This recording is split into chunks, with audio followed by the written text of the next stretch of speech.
Nasz drugi dzień na Węgrzech rozpoczęliśmy od wizyty w polskiej parafii personalnej w Budapeszcie. Niedzielny poranek spędziliśmy na wyjątkowej mszy świętej w kościele pod wezwaniem Matki Bożej Nieustającej Pomocy. Liturgia była sprawowana po węgiersku z polskimi akcentami, co idealnie pokazało bliskość naszych narodów.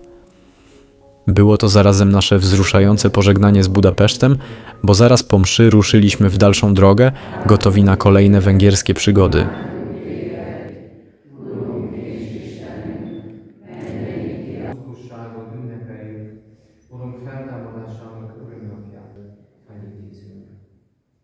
Ami Urunk Jézus Krisztus, a Te fiadától, aki veled él és uralkodik a szentelek egységben.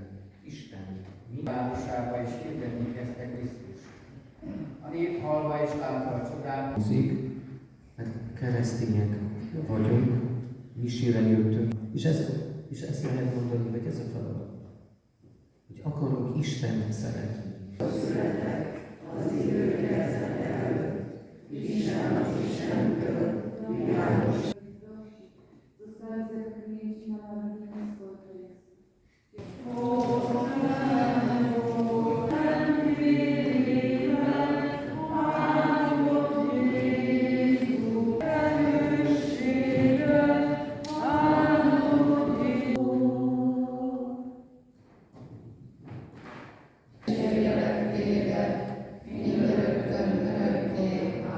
Isten, Te Krisztus feltámadásában újabb teremtesz minket az örök élet, tanulmányozunk, de nem lesz Szent Mise, legközelebb pénteken. Hát, Wałbrzych, jeździłem kiedyś do Wałbrzycha na mecze koszykówki drugiej ligi. Już nie pamiętam jaka nazwa, bo Górnik Wałbrzych, tak jest. Górnik Wałbrzych, pamiętam jak grał w drugiej lidze, a potem w pierwszej lidze, więc Wałbrzych kojarzy mi się nie tylko z kopalniami węgla.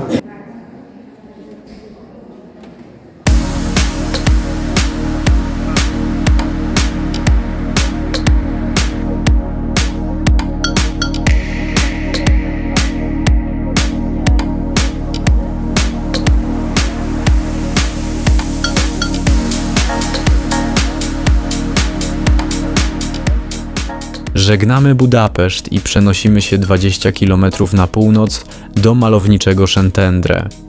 To kameralne, 20-tysięczne miasteczko leży u wrót Zakola Dunaju. Słynie jako kulturalna i artystyczna stolica regionu, kusząc urokliwą architekturą oraz niesamowitym śródziemnomorskim klimatem.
Jesteśmy już w Szentendre.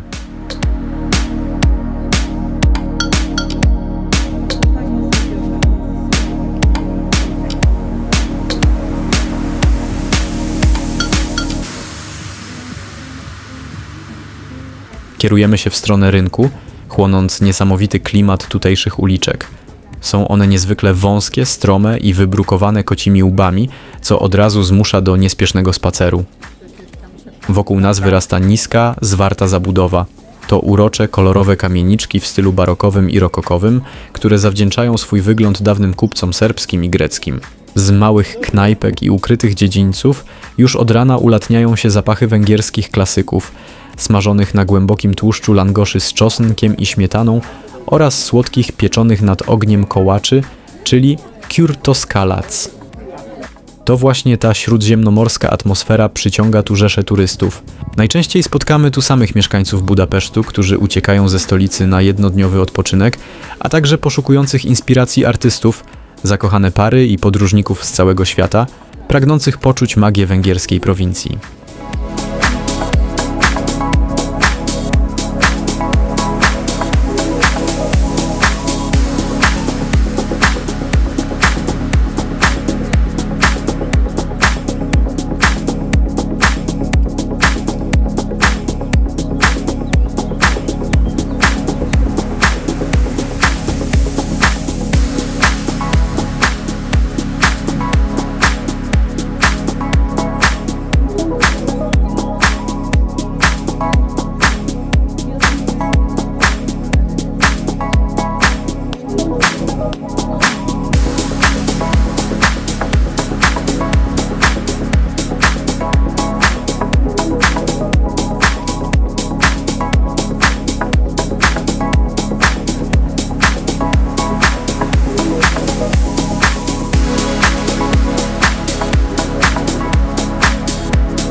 Jesteśmy na miejscu.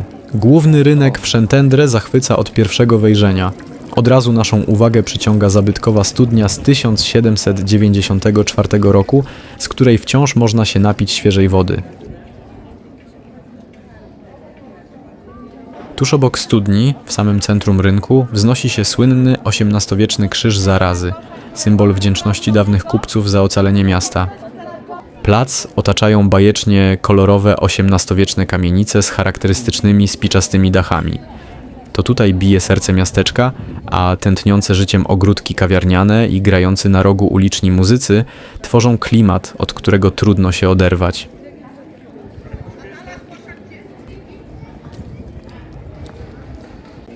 Po krótkim odpoczynku na rynku ruszyliśmy dalej w głąb miasteczka, dając się ponieść labiryntowi tutejszych uliczek. Każdy krok odsłaniał przed nami coś nowego. Od ukrytych, pełnych zieleni podwórek, przez stoiska z tradycyjnym węgierskim rzemiosłem, aż po małe galerie sztuki, które idealnie oddają artystyczną duszę tego miejsca.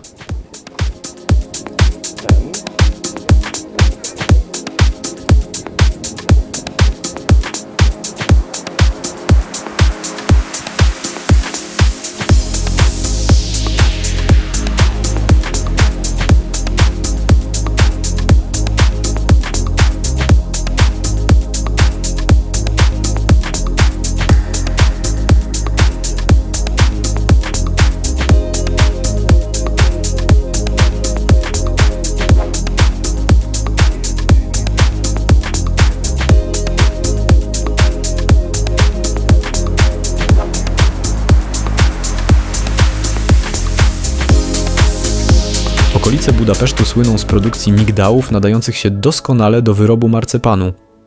Stąd w Szentendre wykształciła się długoletnia tradycja w tym zakresie, której historię pokazuje muzeum. Postanowiliśmy się tam wybrać.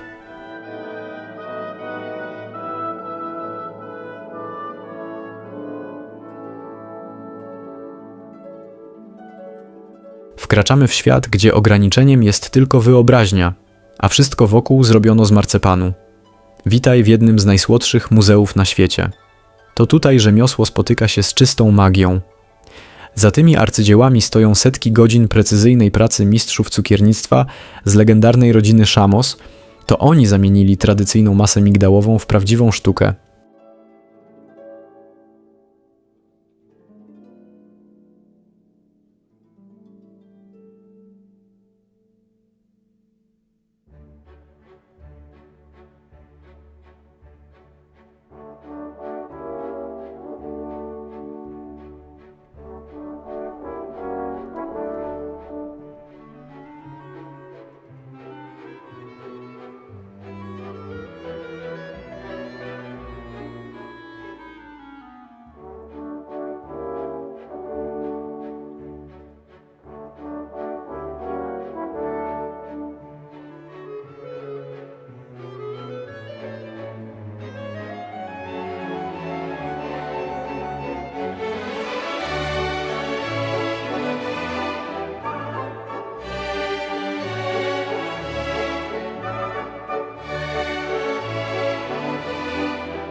Oto rodzina Szamos, twórcy jednej z najbardziej znanych i cenionych marek cukierniczych na Węgrzech, uchwyceni na wspólnym, wielopokoleniowym portrecie.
Wszystko zaczęło się od jednej marcepanowej róży i wielkiej pasji.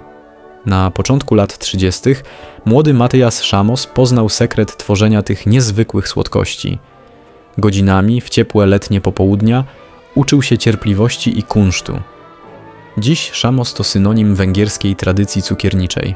Choć firma urosła, jej sercem niezmiennie pozostaje marcepan, tworzony z miłością, według niezmiennej receptury od 1935 roku.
Przenieśliśmy się z Budapesztu do Toskanii.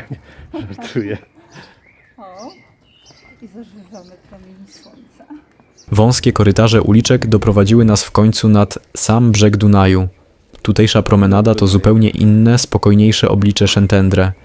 Szum rzeki, płynące w oddali statki i zielone nadrzeczne bulwary tworzą idealne warunki do relaksu. Po intensywnym spacerze miło było na chwilę usiąść przy brzegu i po prostu popatrzeć na majestatyczną rzekę, która jeszcze rano towarzyszyła nam w głośnym Budapeszcie.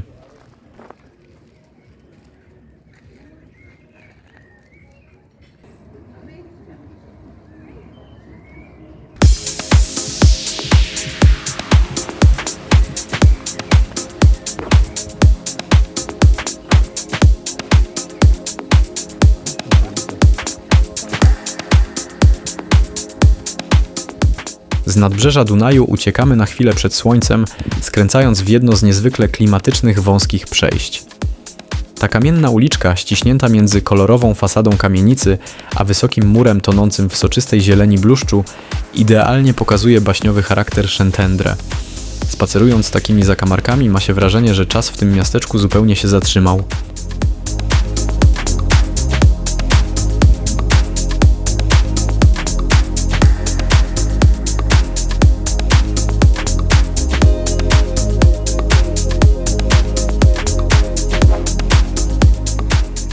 Gdy ponownie wracamy nad szerokie wody Dunaju, warto spojrzeć na to miasteczko przez pryzmat jego niezwykłej przeszłości.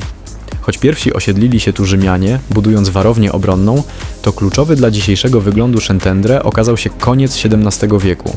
To właśnie wtedy, uciekając przed najazdem tureckim, schronienie znaleźli tu liczni uchodźcy z Bałkanów, głównie Serbowie, Grecy i Dalmatyńczycy. Bogaci kupcy przynieśli ze sobą nie tylko kapitał, ale też swoją wiarę, tradycje oraz unikalną architekturę.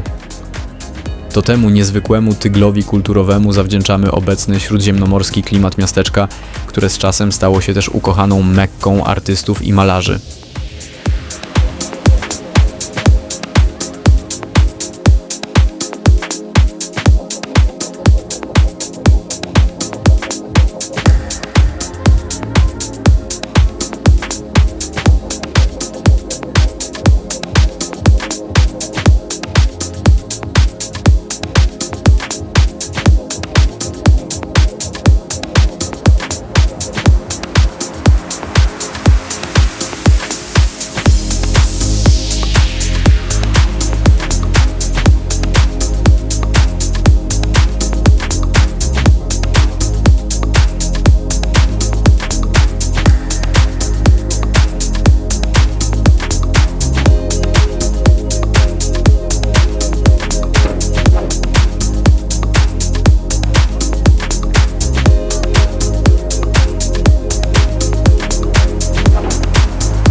Mając jeszcze trochę czasu przed końcem dnia, postanawiamy wdrapać się wyżej.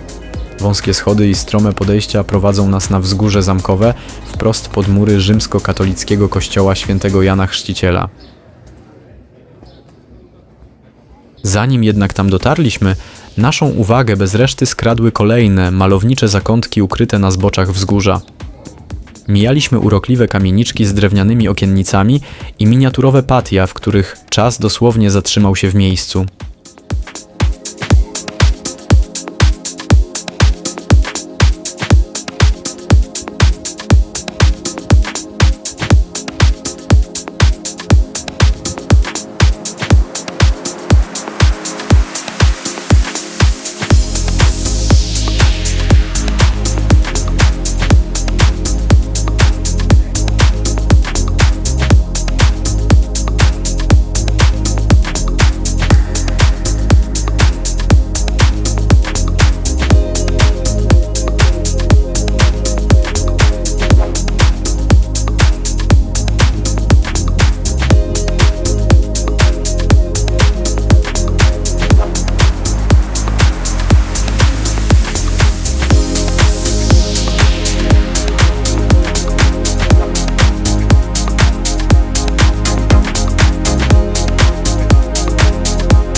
I jesteśmy na wzgórzu. Przed nami wznosi się rzymskokatolicki kościół świętego Jana Chrzciciela, najstarsza świątynia w całym Szentendre, której średniowieczne korzenie sięgają aż XIII wieku.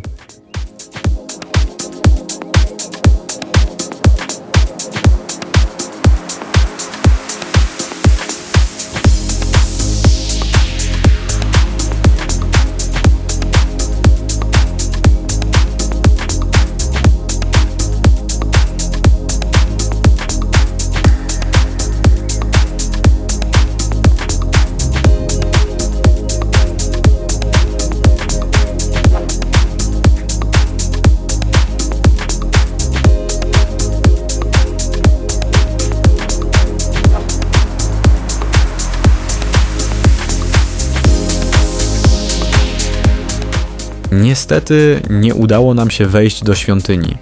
Przegapiliśmy również coś innego. Dopiero później dowiedzieliśmy się, że na jednej z kamiennych przypór wieży ukryty jest XIV-wieczny, najstarszy zegar słoneczny na całych Węgrzech. To wyjątkowe miejsce.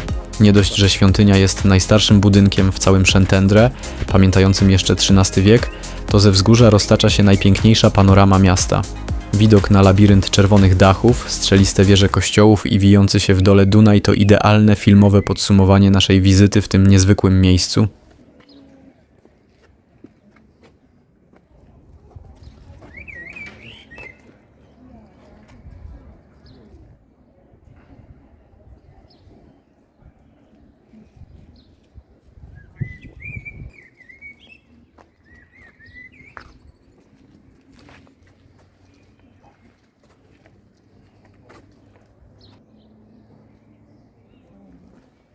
Za krótki.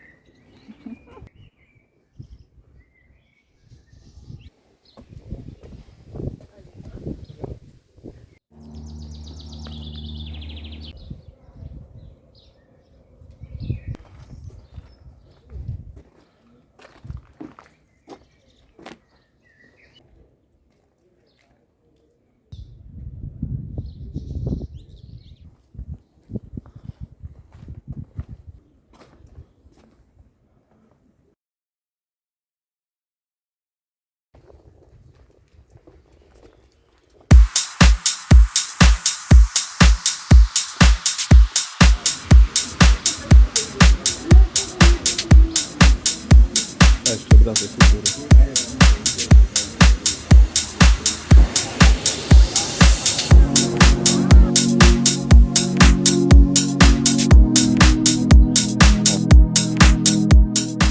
Kończy się nasza wizyta w Szentendre. To jedno z tych miejsc, do których na pewno jeszcze kiedyś wrócimy. A teraz na mapie naszej podróży obieramy kierunek na północ, jadąc malowniczą trasą wzdłuż koryta rzeki. Same potężne mury cytadeli w Wyszegradzie podziwiamy dziś jedynie z dołu, bo nasz główny cel to legendarny punkt widokowy. Zatrzymaliśmy się tu, by na własne oczy zobaczyć majestatyczne zakole Dunaju.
Nasz wspaniały, pełen wrażeń dzień zwieńczyliśmy w miejscu, które zapiera dech w piersiach samym swoim rozmiarem.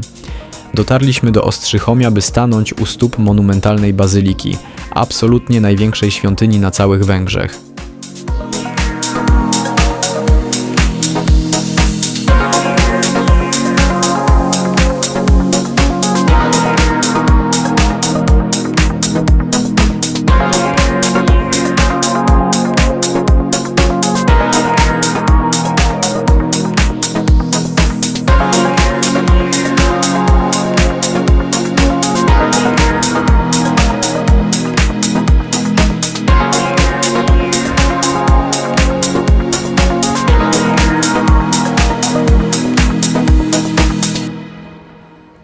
Budowla wznosi się dumnie na wysokim wzgórzu zamkowym, a z jej tarasów i nadrzecznych bulwarów roztacza się niesamowita panorama na płynący w dole Dunaj oraz leżącą tuż po drugiej stronie rzeki Słowację.